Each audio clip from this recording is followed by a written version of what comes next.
ម៉ែបងប្អូនប្រវត្តិសាស្ត្រហើយថានៅក្នុងរឿងណាក្នុងរឿងនៅក្រៅណាបងប្អូនណាខ្លះដូចខ្ញុំនេះពងទាមកគ្រាប់ឯណាអាក្រហម2ហើយទាចិញ្ចឹមឯណាទាគេចិញ្ចឹមឯណាអត់ខឲ្យបងប្អូនមកខឲ្យងាប់មកគ្រាប់ឯអានេះអត់តាន់វាយនេះគេមកគ្រាប់ឯពងក្រហម2បើថាខ្ញុំនិយាយខឲ្យងាប់ចុះ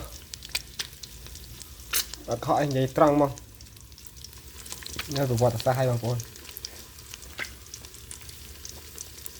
មកគ្រាប់ពង2ម៉ែហើយណា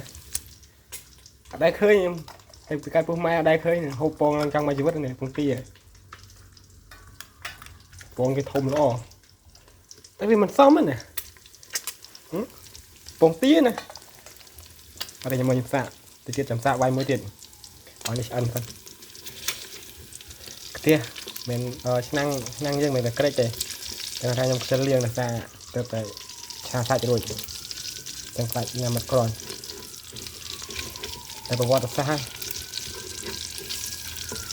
តែការទោះម៉ែមកប្រវត្តិសាស្ត្រហើយពងមកគ្រាប់អាក្រហម2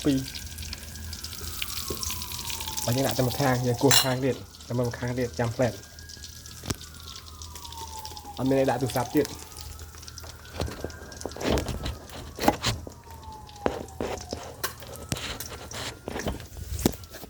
អត់កើតទេតែមកខ្ញុំចុចស្កុំផ្លែត